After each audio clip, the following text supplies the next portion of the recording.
할렐루야. 네. 우리 옆 사람을 바라보면서 인사할 때 나사를 다시 조여봅시다. 한번 인사하겠습니다. 이해를 못하셨을 텐데 다시 한번 인사하겠습니다. 각오와 결단 속에 하나님만 바라봅시다. 인사하겠습니다. 네, 일주일 동안도 잘 지내셨죠? 네. 저는 늘 말씀을 준비하는 가운데 오늘 말씀이 끝나면 다음 주에 또 무슨 말씀을 할까 이렇게 고민을 합니다. 그래서 지난주에도 이렇게 이제 율법과 이제 복음에 대해서 준비를 하면서 또 이 말씀을 전하겠다라고 생각을 하는데 간혹 가다가 정말 이렇게 하루 이틀을 앞두고 말씀을 또 바뀌는 경우들이 있어요. 그런 날 중에 오늘이 또 하루가 되지 않았을까라는 생각도 되어지고 정말 당일날 저는 이 말씀을 준비했는데 그 상황이 전혀 본문하고 맞지 않아서 다른 말을 증거해야 할 때는 그럴 때도 있긴 있어요. 그래서 우리가 오늘 표제어가 뭐라고 썼는지 기억을 하세요? 베냐민 구시의 말에 대한 여호와의 노래라고 하는데 이 구시라는 말은 사람은 그냥 구약 성경 어디를 찾아봐도 나오질 않아요.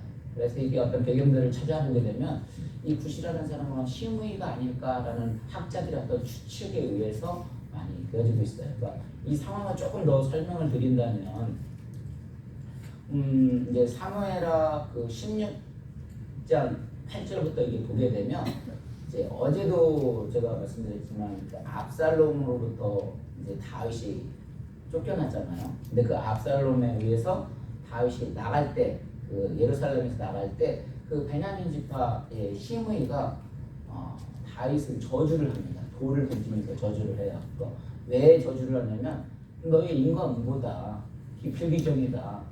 너가 받은 대로 그냥 자업자득이다. 무슨 소리냐면 다윗 너가 그 사울을 죽였으니까 너가 얻는 이런 아들록대 이런 거 받는 거다. 라는 저주를 하면서 이제 오늘 본문을 또 배경을 다시 오게 되면 이제 사무엘상 이제 12장부터 이제 13절부터 한 25장까지 어떤 배경을 두고 있는데 왜냐하면 여러분 아시는 대로 이게 이스라엘 전체를 조금 많이 알아야 하는데 처음에 왕이 누구였었어요? 사울. 근데 사울은 베냐민 지파 사람이었어요. 그리고 두 번째 왕이 다윗이고 세 번째가 솔로몬이에요. 그 솔로몬에서 남과 북이 갈라졌는데 북이스라엘 여로보암과 남쪽에 르호보암이 있는데 북쪽이 10지파를 가지게 되고 남쪽 유다가 누구하고 가지게 돼요? 베냐민 지파하고 유다 지파거든요. 사실 그래서 유다 지파가 이게 유다 지파고 베냐민 지파가 원래 왕족이에요. 그래서 이 베냐민 집단은 유다 집에 대한 피해 의식들을 가지고 있어요. 상황들을 보면. 그래서 예수님도 거기서 나왔었죠. 또 원래 베냐민 집하고 사울 왕이 있는데 다윗 때문에 자기들이 빼앗겼다고 생각하는 것 때문에 피해 의식이 있는 것 같아요. 그래서 그렇게 저주를 한 거예요. 근데 상황을 보면 우리는 역사를 다 아니까 원래 다윗이 사울을 죽인 게 아니거든요. 여러분 아시겠지만 사울이 다윗을 쫓아다닐 때 그 왕을 피해서 동굴에 처음에 숨어요. 근데 그가 왕을 죽일 수 있는 기회가 있었지만 그냥 옷자락만 뜯어가지고 그를 하나님이 세우신 왕인데 내가 어떻게 손을 대겠느냐. 그래서 죽이지 않고 그냥 옷자락만 보여주는 사건이 나오잖아요. 그 다음에 또 한 번 이게 피했는데 마음이 사울이 했다고 마음이 또 변하죠. 그래도 다윗을 또 쫓아요. 근데 그 동굴에 또 다른 동굴에 한쪽을 쫓아갔는데 거기서 뭐를 해요? 사울의 창하고 물만 딱 취득 하잖아요. 그런데도 사울은 계속해서 다윗을 죽이려고 합니다. 그러니까 이제 어떻게 돼요? 다윗이 도망갈 곳이 없는 거예요. 그래서 결국은 노비라는 곳에 가서 그 제사장들만 먹던 진설병을 먹고 그리고 어떻게 됐어요? 그때 그 진설병에 엘리멜렉 그 제사장이 골리앗이 썼던 그 칼을 다윗에게 내어줍니다. 그런데 그것을 누가 그 에돔 사람 도액이라는 사람이 사울의 신하였는데 그걸 보고 사울에게 일르죠. 고자질을 하죠. 보고를 하는 거죠. 그러니까 사울이 화가 나가지고 그 소리를 듣고 어떻게 돼요? 그 아멜렉 제사장들을 85명을 다 죽이는 거예요. 떼죽임을 시켜버리는 거예요. 그러니까 많은 사람들이 다윗을 어떻게 할 수가 없는 거예요.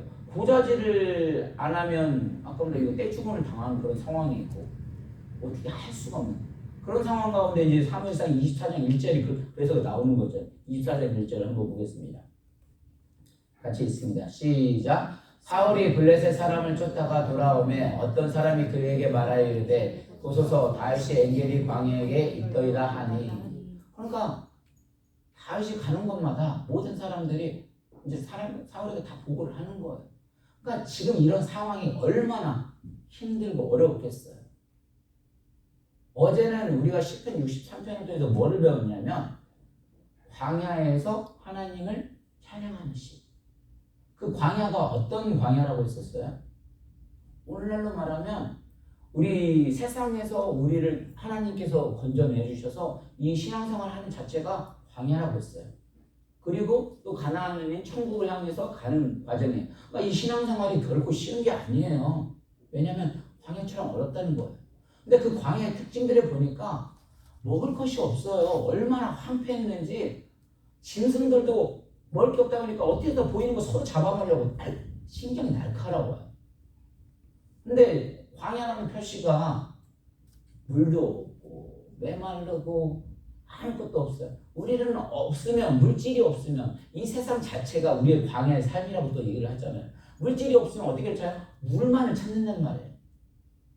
석시문 목사님, 우리가 삶을 살았는데 돈이 없어요. 그럼 뭐를 위해서 기도를 해요? 돈을 위해서, 재정을 위해서 기도할 때가 있어요. 사랑이 없으면 사랑을 위해서 기도할 때가 있어요.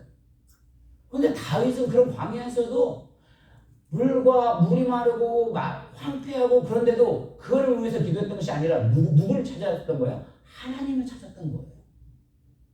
그런데 오늘 본문에서도 그래요. 다윗의 입장에서 어떻게 보면 되게 억울한 입장이에요. 내가 지금 사울을 안 죽였는데 이 베냐민 집단들이 다른 사람들이 지금 이제 사울이 죽고 다윗이 왕이 됐을 때 다른 사람들은 다 좋아하는데 베냐민 집단은 표정이 영 아니거든요. 왜요? 자기 사울을 죽였다고 생각을 하는 거예요. 다윗이. 그렇다면 자기 왕조의 침해를 입었다고 생각을 하는 거예요. 그러니까 이 다윗의 입장에서 얼마나 억울하겠어요. 근데 이 억울한 입장을 제가 오늘 제목을 뭘로 잡았냐면 역경 중에도 하나님을 찬양하는 방법. 그러니까 억울한 것도 그렇고 내 힘으로 어떻게 할 수도 없는 그런 상황이기도 하고 어제도 말씀대로 광야도 어려운 상황.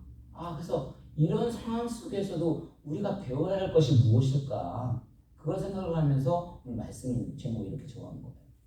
억울할 때, 내 힘으로 어떻게 할 수 없을 때, 분할 때 우리는 변명을 하고 싶어요. 그런데 다윗은 어떻게 했다고요? 하나님을 찬양했다는 거예요. 우리 1절, 2절을 먼저 한번 보겠습니다.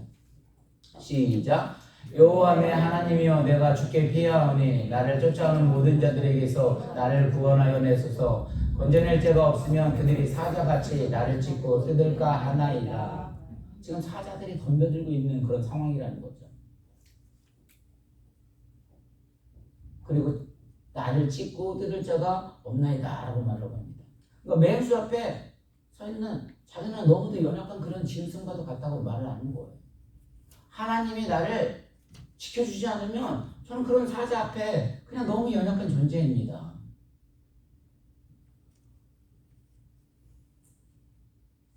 그래서 이런 가운데도 시편 기자는 우리 첫 번째로 한번 따라볼까요? 역경 중에도 하나님을 찬양할 수 있는 법을 배울 수 있습니다. 다시 말하면 이 억울한 상황, 고난 중, 역경이라고 말하는 건 그런 고난 중에도 하나님을 찬양할 수 있는 사람이 승리할 수 있다는 거예요. 아멘. 다윗은 이렇게 쫓겨다니면서도 여호와께 노래를 하며 찬양하는 그런 인생이었다는 거죠.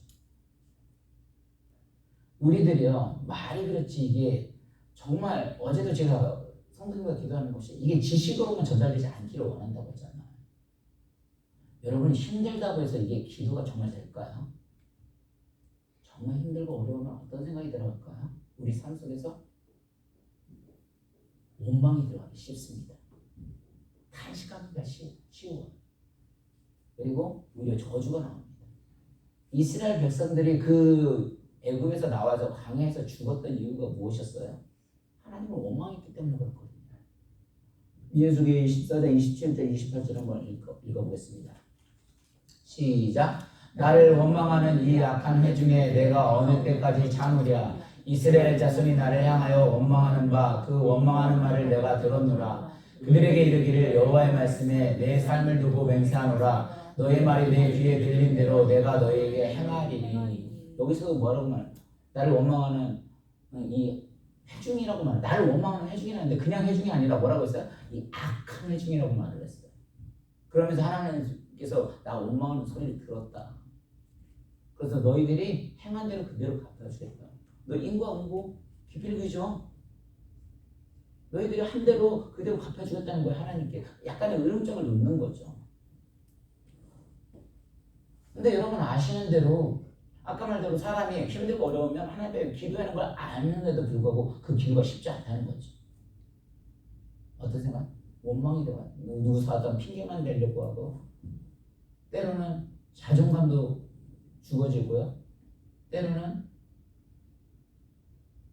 어떻게 할 수가 없는 그런 막막함이 들어가다 보니까 사람이 그냥 미쳐 돌아가는 거예요. 다윗이 그냥 미치는 게 아니거든요. 여러분 잘 아시지만 고난하면 가장 대표적인 인물이 누구예요? 욥기잖아요. 그 거부했었지만 하루아침에 그 사단이 하나님의 허락을 받고 시험을 한다고 그래가지고 그 재산과 자녀들이 다 죽어버리잖아요. 그래서 많은 사람들이 하나님 원망할 거라고 생각을 했었어요. 근데 그 욥은 그런 상황 가운데도 원망하지 않았었어요. 욥기서 1장 20절 22절까지 같이 읽어보겠습니다. 시작. 욥이 일어나 겉옷을 찢고 머리털을 밀고 땅에 엎드려 예배하며 이르되 내가 목에서 알몸으로 나왔사온즉 또한 알몸이 그리로 돌아가올지라. 주신 이도 여호와시오 거두신 이도 여호와이시오니 여호와의 이름이 찬송을 받으실지니라 하고 이 모든 일에 욥이 범죄하지 아니하고 하나님을 향하여 원망하지 아니하니라. 아멘. 욥의 기록자는 여기 이렇게 이런 상황 가운데 하나님 원망하는데 거의 초점을 두지 않았어요.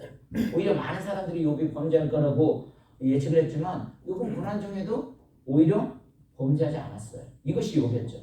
그는 어떻게 했다고요?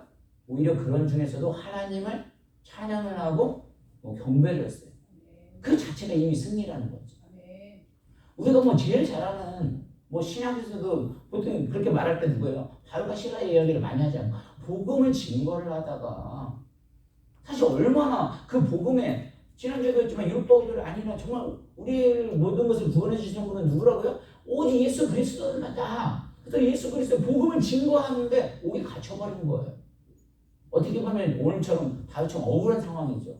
내가 사울을 안 죽였는데 이 베냐민 친구들은 다윗이 사울을 죽였다고 생각을 하니까 이 지금 나가 다른 거 아니고 내가 잘 살겠다고 한 것도 아니고 예수 그리스도 복음을 증거하는데 지금 갇혔어요. 근데 바울과 실라가 그때도 뭐를 했어요? 원망한 것이 아니라 오히려 이렇게 복음에 갇힌 나를 어떤 예수 그리스도로 인하여 받는 그 고통으로 인하여 하나님을 찬양을 해버립니다.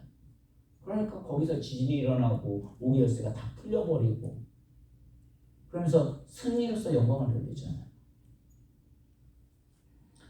시편 37편 4절 6절에서도 보겠습니다. 한번 보겠습니다. 같이. 시편 37편 4절 6절. 없어요? 제가 안 듣나요? 제가 읽어드리겠습니다. 왜냐면 아까 말한 대로 제가 이제 시편 63편을 보다가 이거 찾아보니까 여기서 뭐라고 했냐면 우리가 이방 땅에서 어찌 여호와의 노래를 부를까 예루살렘아 내가 너를 잊을진데 내 오른손이 그의 제주를 잊을지로다. 내가 예루살렘을 기억하지 아니하거나 내가 가장 즐거워하는 것보다 더 즐거워하지 아니할진데 내 혀가 내 입 천장에 붙을지로다. 그러니까 이 시의 내용의 극심은 나와 있네요. 근데 제가 이 원고를 사실 잘 안 보여요. 이 글씨가 너무 와가지고 안 보이다 보니까 여기서도 이게 핵심의 내용이 뭐냐면 그냥 극심한 의기란 찬송이 없는 것이다. 한마디로. 그래서 찬송이 사라지면 뭐예요? 승리도 사라진다는 거죠. 그러니까 진짜 위험한 건 뭐냐면 내가 그런 역경 중에 왔을 때 힘들고 어렸을 때 하나님을 찾을 수 없을 때 하나님을 찬송하지 못할 때 진짜 그게 위기라는 거죠.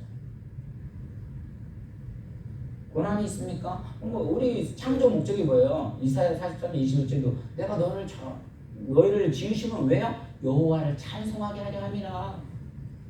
그러니까 우리는 하나님을 찬양하게 하는데 그 하나님을 찬양할 수 없게 되면 이미 승리 자체에서 마음이 잃어버리게 되는 거죠. 그래서 저는 뭐 찬송가도 좀 많이 좋아하는데 그 찬송가 370장에 보면 주 안에 있는 나에게 나는 근심이 있으랴 십자가 밑에 나아가 내 짐을 풀었네. 그 2절이 뭐냐면 그 두려움이 변하여 내 기도 되었고 전날의 한숨 변하여 내 노래 되었네. 그냥 이게 부르는 거하고 항상 이 가사가 내 삶 속에 적용이 전혀 달라요. 사실 저는 2025년을 하나님을 붙들고 나간다고 하면서도 늘 두려울 때가 있어요. 왜냐하면 어떤 상황이 이제 바뀌어야 하는 또 상황들이고 대비하는 상황인데 사실 늘 두려움이 있어요. 또 그 안에 아까 말대로 내가 그냥 뭐라 그럴까요? 자꾸 주눅이 들고 뭔가가 내가 잘못한 건 아닌가? 그래서 그 사람들이 혹시 떠나는 건 아닌가? 막 하나님 앞에 물어보고 뭐 할 적이 있어요. 그게 사실 두려움이에요. 근데 하나님을 찬양하고 하나님께 기도하면 항상 뭐예요? 그 가운데도 하나님이 나를 붙들 수 있는 힘을 주셔서 그것을 이겨낼 수 있는 힘을 주셔서 내 기도가 되고 그것이 뭐가 된다고요? 오히려 그 역경 속에서 하나님이 주시는 힘이 있으니까 이 역경이 그냥 역경이 아니고 더 강하게 하려는구나. 하나님 붙잡아 주시는구나. 그게 되어지는데 하나님을 찬양하지 못할 때는 그리스도의 비하로 뭐 설명할 수는 없겠지만 정말 그 바닥까지 내려가는 그 기분. 근데 이런 역경 속에서 하나님 우리에게 원하시는 건 뭐라고요? 지금도 하나님은 찬양받기를 원하시는 거예요. 누구를 원망하거나 누구를 저주하거나 탄식하는 게 아니라 하나님 그간에 찬송받기를 원하는. 그래서 찬송이 있으면 준비가 되는 거예요. 이 찬송이요 그냥 뭐 한다고 되어지는 게 아니라 항상 준비가 되어졌을 때 나올 수 있는 거거든요. 여러분이 나중에 장례식 가가지고 내가 고인이 뭐 좋아하는 찬송이 있었다 그때만 찬송 찾아서 되는 게 아니라 사실 늘 우리가 부르던 찬송이 있으면 그냥 그 자리에서 나와지는 거잖아요. 있고 없고차는 큰 차이입니다. 아까도 말씀대로 설교를요 다음 주에 미리 어떤 준비하는 거하고 준비해서 그 다음에 하나님이 주셔서 또 상황이 바뀌어서 설교를 증거하는 거하고 준비되지 않은 상태에서 설교 준비하는 건 전혀 차이가 많이 남을 느낍니다. 그래서 때에 맞게 부를 수 있는 찬송을 여러분도 한 100곡 정도 내 마음에 정말 가지고 있으면 진짜 어떤 어려움이 와도 설사 달라스 우리 한 명만 남는다고 해도요 두렵지 않습니다. 왜냐하면 그 가운데 하나님이 함께 하신다는 힘이 있고 하나님이 그 한 사람을 통해서 찬송을 받으시기 때문에 그렇습니다. 그래서 저와 여러분들은 늘 우리의 삶 속에서 아까도 뭐 광야로도 표현이 되어졌고 억울함도 표현이 되어져 있고 어떤 내가 어떻게 할 수 없는 그런 상황 가운데도 하나님을 찬양할 수 있는 저와 여러분이 되기를 주님의 이름으로 간절히 축원합니다. 두 번째로 어떤 이런 역경을 이겨낼 수 있는 방법은 자신의 장점을 바라보는 겁니다. 우리 시편 본문 7편 3절에서 5절 한번 보겠습니다. 시작. 여호와 내 하나님이여 내가 이런 일을 행하였거나 내 손에 죄악이 있거나 화친한 자를 악으로 갚았거나 내 대적에서 까닭없이 뺏었거든 원수가 나의 영혼을 쫓아와 내 생명을 땅에 짓밟게 하고 내 영광을 먼지 속에서 살게 하소서. 아멘. 이 가사 이 찬송 이 말씀의 내용을 보게 되면 되게 다윗이 뭐 교만한 것 같은 마음으로 읽어질 수도 있어요. 근데 이 마음은 지금 그렇게 해석을 하시면 안 되는 부분이에요. 내 하나님이 내가 이런 일을 행하였거나 내 손에 죄악이 있거나 화친한 자를 악으로 갚았거나 내 대적에게서 까닭없이 빼앗았거든. 원수가 나의 영혼을 쫓아잡아 내 생명 짓밟게 하고 내 영광을 먼지 살게 하소서. 그러니까 나는 의롭습니다 라고 막 말하는 것처럼 해서 이게 그렇게 해석이 될 수도 있는 부분인 것 같은데 전혀 그런 내용들이 아니에요. 악인보다는 그래도 뭐예요? 하나님 내 이 악인에 비해서 그래도 이런 일을 하나님을 더 붙잡고 있지 않습니까? 라고 말하면서 나의 장점을 어떤 나의 하나님 붙드는 그 모습을 봐달라고 말을 하는 거예요. 우리들이요, 아까도 말씀드린 위기 섭심해지고 모든 것이 다운이 되고 그럴 때는 그런 어떤 마음이 들어가는지 아세요?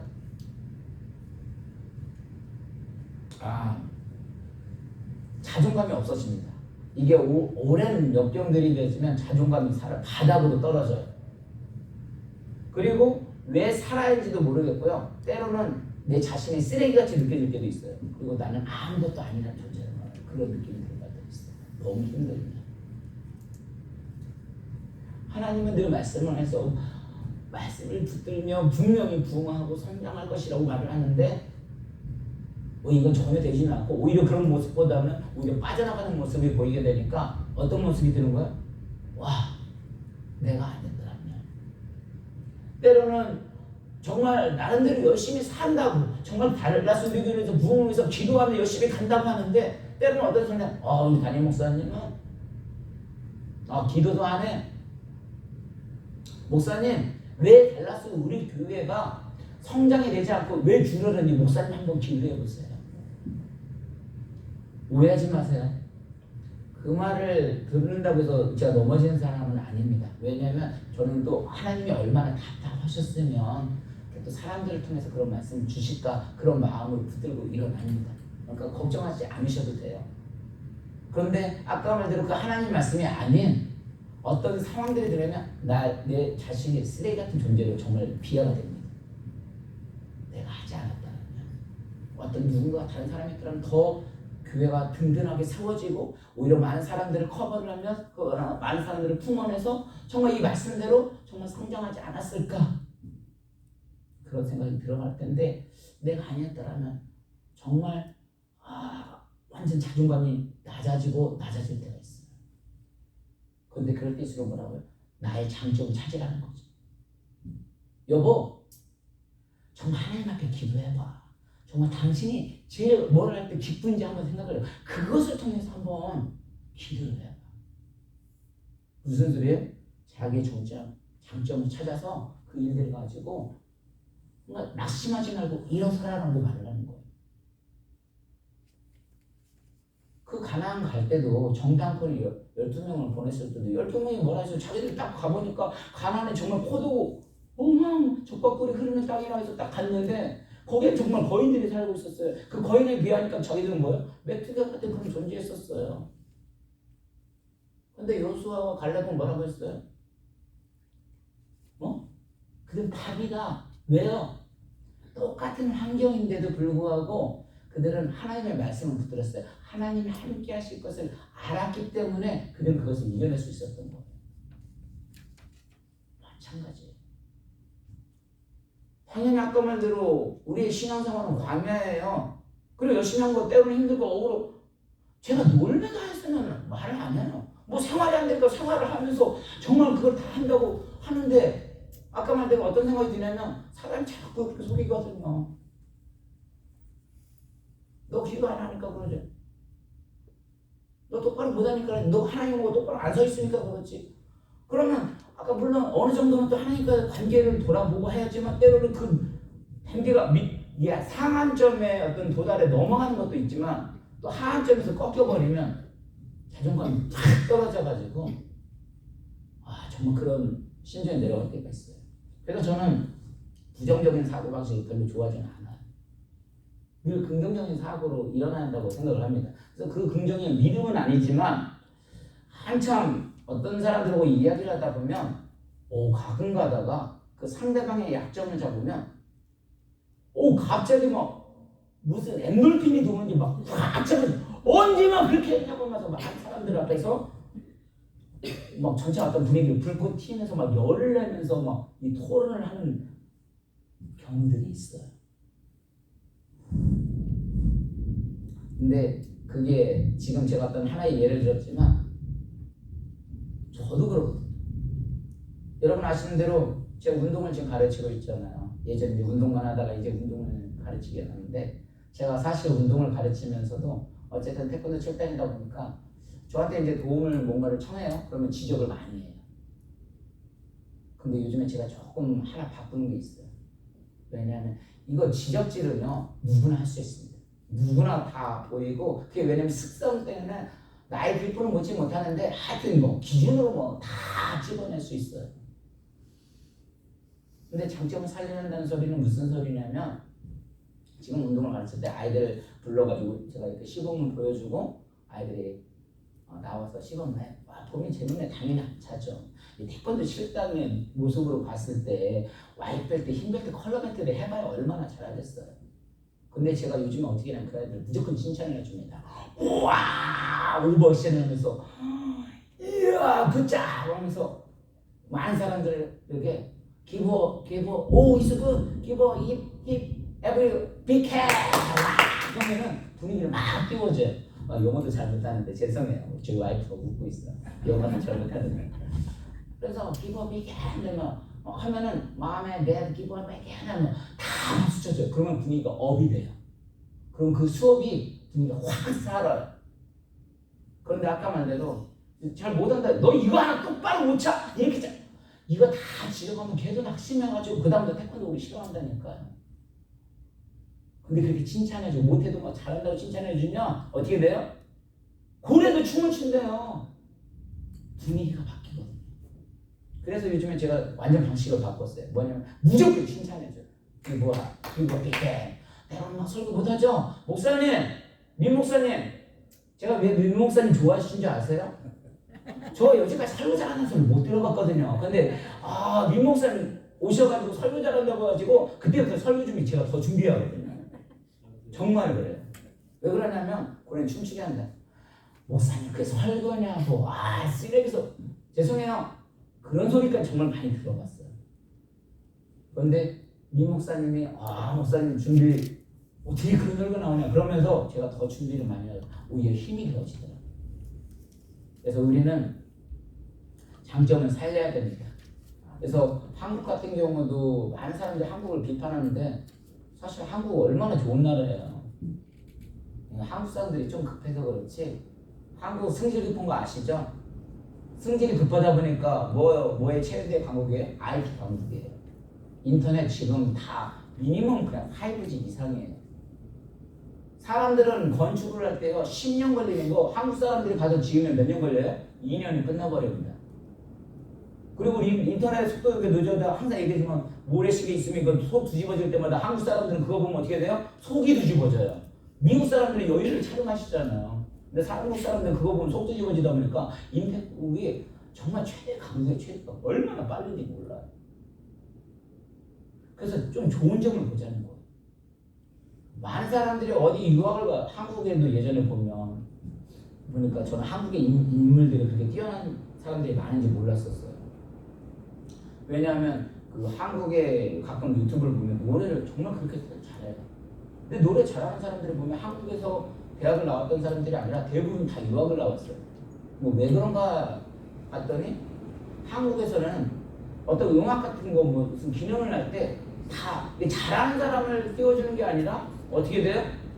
자기가 잘 아는 사람, 능력 없는 사람들 그런 사람들만 키워주고 돈 받고 막 이러다 부패가 많이 일어나다 보니까 그런 부분에서는 외국이 어떻게 돼요? 조금 더 오픈이 되어 있다고 해서 다 유학들을 많이 오더라고요. 그래서 아까 말대로 한국이 좀 장점을 가졌으면 좋겠어요. 우리는 한국의 자존심을 가지고 있잖아요. 한국의 장점을 가지고 한국을 좀 잘 봐줬으면 좋겠고 아까 우리 사모님이 이제 기도를 했던 것이 뭐냐면 11월 5일날 이제 선거를 합니다. 그래서 저는 보통 이제 정치 이야기는 잘 안 하는데 정당에 상관없이 정말 하나님 앞에 어떤 분이 더 잘 그 일들을 감당하실 것인가 그걸 생각을 하셔서 내가 뭐 시민권자는 아니기 때문에 저는 받은 게 없어요. 하지만 시민권자들은 그걸 투표를 하실 때 정말 잘 판단하셔서 하나님 앞에 어떤 분이 그 일들을 잘 감당하실 것인가 선택을 하셔서 진행을 해주시기 바랍니다. 그래서 우리의 모든 은사와 어떤 강점을 주셨음에도 불구하고 지키지 못할 때 흔들리게 되더라고요. 아까 말대로 분명히 하나님이 저에게 주신 장점은 뭐 성실함, 꾸준함 또 그런 게 있다고 생각을 해요. 그럼에도 불구하고 아까 말대로 이게 제 마음대로 어떤 뜻대로 안 될 때는 막 한도 끝도 없이 막 내려갈 때가 있어요. 그럴 때는 어떻게 한다고요? 하나님 주신 장점을 살려서 또 성령 충만함으로 되어지면 그 사람들의 어떤 단점이 보이는 게 아니라 정말 장점이 보이더라고요. 그래서 그 장점을 살리셔서 계속해서 성장을 이룰 수 있는 저와 여러분이 되기를 주님 이름으로 간절히 축원합니다.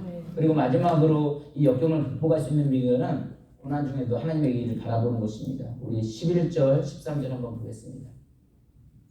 있습니다. 시작. 하나님은 위로우신 재판장이시여 매일 분노하시는 하나님이시로다. 사람이 회개하지 아니하면 그가 그의 칼을 가심이요 그의 활을 이미 당기에 예비하셨도다. 죽일 도구를 또한 예비하시니 그가 만든 화살을 그 화살들을 이루다. 아멘. 이 말씀은 뭐예요? 하나님이 심판을 행하심을 상상하게 묘사하는 겁니다. 지금 내가 쫓기고 나를 죽이는 사람이 많지만 그러나 마지막에 봐라 하나님이 다 심판하신다는 거예요. 그러니까 이 세상을 주관을 다스리는 분은 누구예요? 사실 하나님이 모든 걸 다스려요. 근데 불이라는 것은 그런 정의를 꼭 무너뜨릴 때가 많이 있어요. 타협, 불이, 어떤 부패. 그러나 결국은 하나님이 뭐야? 그런 것들을 다 심판하신다는 그 믿음을 가지고 우리는 나아가야 한다는 소리예요.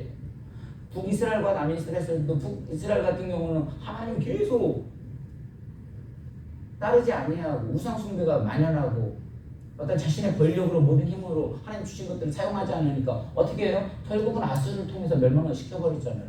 근데 그 아수르들까지도 어때요? 악하니까 결국은 또 어떻게 돼요? 바벨론을 통해서 멸망을 시켜버리잖아요. 소돔과 고모라가 정말 그 어떤 가는 시대 모든 시대가 부패하니까 결국은 어떻게 해요? 하나님 또 그 소돔과 고모라를 심판하시잖아요. 우리는 그 심판하시는 하나님이 그 모든 것을 다스린다고 믿고 나아가는 사람들입니다. 그래서 골로새서 3장 22절 23절 한번 더 보겠습니다. 뭐라고 했는지 시작. 종들아 모든 일에 육신의 상전들에게 순종하되 사람을 기쁘게 하는 자와 같이 눈가림만 하지 말고 오직 주를 두려워하여 성실한 마음으로 하라. 무슨 일을 하든지 마음을 다하여 주께 하듯 하고 사람에게 하듯 하지 말라. 뭐 직장 생활하는 사람들에게도 전가하는 말씀이라고도 하는데 직장 생활할 때도 직장 생활하는 것이 아니라 뭐야? 주님께 하든 질서 있는 그런 생활들을 성실하게 근면하게 다 하라는 말씀이 있잖아요. 왜? 하나님께서 모든 것은 다 해결해 주신다는 거죠. 그래서 요즘에 뭐 도덕적 해이라 해서 이 해이라는 단어를 찾아보니까 경제적에서 쓰여진다고 하는데요. 여러분 아시는 대로 좀 시간이 지나면 정리를 하겠습니다. 자동차 보험을 들으면 안전운행을 안 한대요. 왜냐면 자동차 보험이 있으니까 그 마음에 이거 뭐 자동차 보험에서 다 해결을 해주니까 그냥 다시 사면 되지. 다시 보상을 받으면 되지. 그리고 큰 대형 트럭이나 또 작은 소형차들이 있으면 어떤 차가 훨씬 더 안전해요? 큰 차가 안전하다고 생각을 하죠. 사고 비율은 어느 게 더 높을까요? 왜 그렇게 생각을 하셨죠? 저거 이게 준비하면서도 다르구나. 저는 당연히 작은 차가, 근데 이게 제가 보는 기준이 다른 거예요. 작은 차가 저는 이게 아무래도 여러분 똑같이 사고가 더 많이 날 것 같은데 큰 차나 작은 차나 사고 비율이 똑같다는 거예요. 왜냐면 큰 차고 작은 차 쓰면 큰 차가 왜요? 덜 다칠 것 같잖아요. 그러니까 이 보험을 들는 사람들도 어떠냐면 내 큰 차니까 니들 그래 덤벨단 덤벼 니네들 부딪혀봐야 뭐예요? 네가 죽지 내가 죽냐? 그런 마음으로 운전을 하다 보니까 큰 차들이 오히려 더 쌩쌩 달리고 뭐 그러다 보니까 안전함에도 불구하고 뭐예요? 사고 비율이 오히려 높거나 똑같이 나온다는 거예요. 제가 이제 모든 분들이 정리를 하고 이제 제가 마무리를 하고 또 가잖아요. 가끔 가다 보면 제가 늦게 와서 이제 교회를 볼 때 보면 불이 켜져 있거나 에어컨이 끄지 않는 경우도 있어요. 그게 과연 내 집이라면 정말 그렇게 할까요? 저는 집에서도 원래 어두운 거는 어느 곳에서 원래 불은 다 켜고 다녀요. 근데 건물주가 그러시는 거예요. 우리 집이면 내 집이면 이런 것들을 아끼지 않겠는데 다시 말해서 그 말은 무슨 말이냐면 하나님이 늘 보신다는 생각으로 그런 것들을 관리를 하게 되면 이런 일들에서 우리가 스스로 컨트롤을 하고 또 일어날 수 있지 않을까라는 생각을 하게 됩니다. 그래서 우리들이 어려움이 있는 부분들도 아까 말대로 저 역시 계속해서 하나님과 요즘에 계속 질문을 하고 있어요. 하나님, 달라스 우리 2025년도를 어떻게 이끌어가야 됩니까? 저는 찬양도 잘 못하는데 또 성도님들도 많이 없는 것 같은데 자꾸 빠지는 것 같은데. 근데 아까도 말씀드린 대로 근데 박근혜 시장도 지금 연세가 드셔가지고 자꾸 못 오실 것 같아서 저는 이제 마음속으로 이제 이분은 못 오시겠구나 그랬어요. 근데 아침에 딱 보니까 차가 와 있으니까 눈물이 그냥 팍 나더라고요. 오늘도 많은 사람들이 없겠다라고 생각을 했는데 목사님도 사모님 오시고 또 이분 지금 아직 여쭤보지도 않았어요. 어떻게 오셨는지 모르겠어요.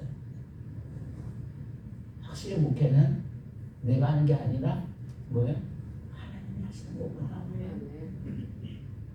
그래서 우리의 모든 역경은 어떤 재능들은 그냥 그거에 상관없이 뭐예요? 하나님을 바라보고 하는 것이 중요하구나. 하나님을 바라봤을 때 찬송할 수 있고 찬송할 수 있는 힘이 있을 때 우리는 그 일들을 다 감당할 수 있는 거예요. 근데 내 마음에서 아까 말씀드린 대로 재능하고 상관없이 하나님을 찬양할 수 없는 상황이 되면 그게 진짜 더 위험한 거예요.